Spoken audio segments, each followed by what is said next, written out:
It's a huge misconception out there to think that the customer journey is only starting when they've become your customer. You need to start getting into their minds well before then. Your service is never going to make it into the hands of your customer. One of the things I would encourage you to do is when you start looking at your data and all of a sudden you're getting lots of people landing on your website, but nobody's clicking and nobody's downloading or nobody's filling out a form, that's telling you, why do customer journeys matter? And more to the point, why does it matter for us to have a really consistent journey?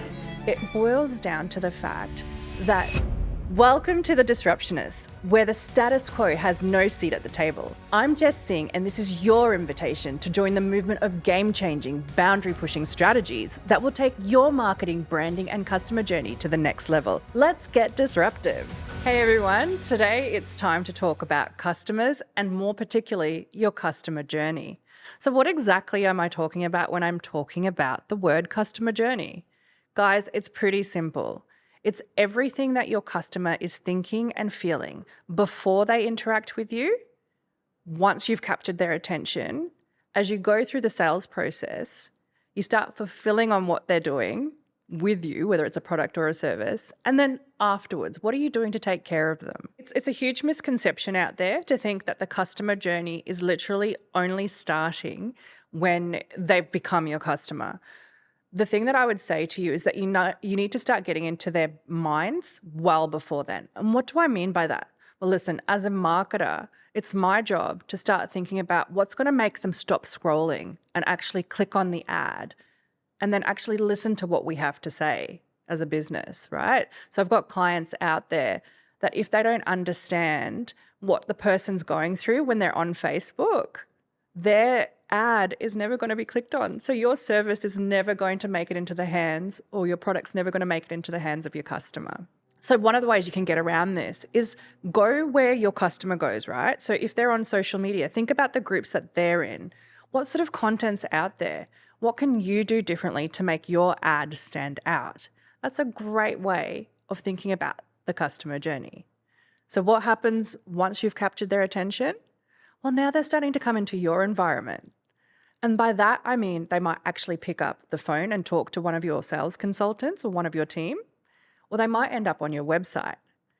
Once they're at this point, think about what exactly is going on in the mind of your customer. They may not have heard about you. In fact, guys, did you realize that maybe about 2 months ago, the stat was out there that talked about the fact that you have to be in front of someone almost 58 times. I actually think that's boosted up to somewhere like 70 at the moment before they will actually trust you or like you enough to learn more about you. But anyway, this brings us back to coming to your website or picking up the phone. The customer journey at this point needs to follow through with how you presented yourself in your marketing. Just imagine if your marketing was awesome, exciting, and vibrant, and the person that picked up the phone actually sounded like they didn't want to be there. They didn't actually really understand why you were calling. That would be a terrible experience. So at this point of the journey, what you need to understand is, well, what does that person want from me? They want to learn about what I offer and what's in it for them. So this is the point where I've actually had the chance to work with a lot of companies out there and really refine the discovery process, I suppose. It's not a sales conversation, guys. Let's put that aside.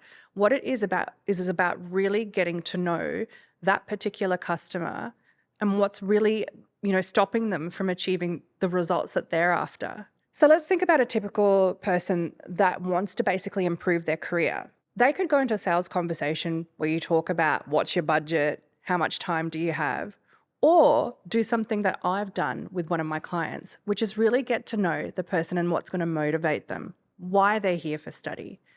So instead of having a general sales conversation, I've worked with teams to do what we call study success plans. What can we do as a company or a brand to actually get you the results that you want? We look at things like the amount of time that you've got available. All of a sudden, when it gets so personalized, that conversation, it becomes a completely different conversation, right? It's not about the sale anymore. It's about my needs being met.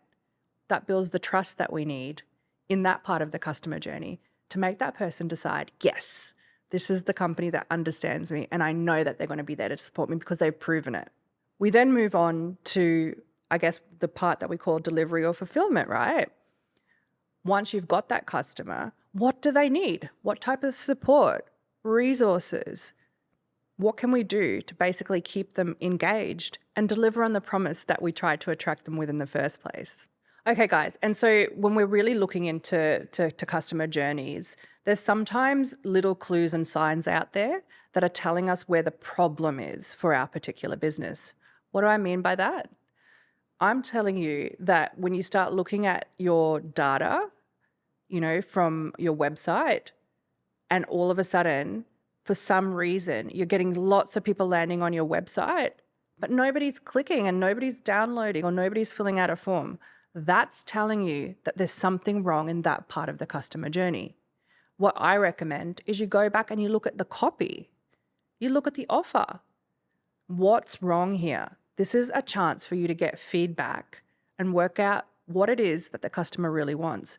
Because what it's telling us is that even though the ad's super cool and it's got them to that particular page, there is something that you're saying or doing that's not making them decide that you're right for me.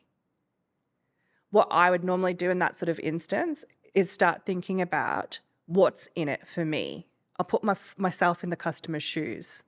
So guys, the next thing to consider is the delivery and fulfillment stage. What signs do you think there are out there that's telling you that maybe something's going wrong? So actually, a good way to explain this is when it works, right? So there's a company out there who's a great little startup. They have helped people be able to find someone to help them move faster and quicker than the traditional way. It's basically a marketplace that helps you find your removalist without all the headache. So we knew when I was working for this company that things were working right because we started to get a lot of really, really great feedback through to the sales team. People were willingly going out of their way, giving us a call and telling us, gosh, guys, you've really saved my life. You've saved us time. You've saved us money. That is an excellent indicator that at that part of your journey, when it comes to the fulfillment and delivery of what your promise is, that it's working. So guys, why does all of this matter? Why do customer journeys matter? And more to the point, why does it matter for us to have a really consistent journey? It boils down to the fact that it's consistency that builds trust in who you are. And what do I mean by that? Essentially, I'm trying to say that in order for someone to trust you, you have to do what you say you will. So if in the ad that they first see on Facebook or Instagram, you make a particular promise and then you embody the brand that you're representing on the phone call or during the first sort of interaction that you've had with them, and then you follow through on that promise of changing their life, helping them get fitter, that is what's going to help them truly like you, come back and want more. That's what we're talking about when we talk about customer journeys. And that, guys, is often one of the biggest mistakes that people make. They focus on just one area where they're really good or really interested, particularly small businesses. So you might be awesome at sales, but you think, oh, marketing's not that important. But guys, if it's not consistent and you're not thinking about the customer all the way through and how you want to represent yourself, you might never get that customer to have that sales conversation in the first place.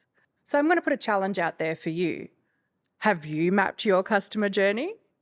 Go out there and start finding a way to really identify all the different parts within your offering.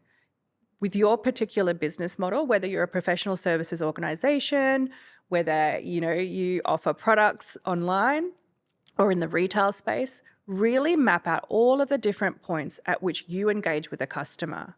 Start there. And you'll be surprised at the ways in which you can improve and optimize. And remember, try and keep the experience consistent. If you promise something in your ads, make sure you deliver when they come and see you in store or when they deal with you in person. So what does this mean for you guys? It means go out there and literally pick apart every part of your business where you're interacting with a customer. How does it feel? Have you really put yourself in their shoes? Are you delivering on what you said you would? That's essentially what it comes down to when you're considering customer journeys. Thanks for joining me on The Disruptionists. If this episode sparked new ideas or challenged your thinking, I'd love your support with a 5-star review on Apple Podcasts and Spotify.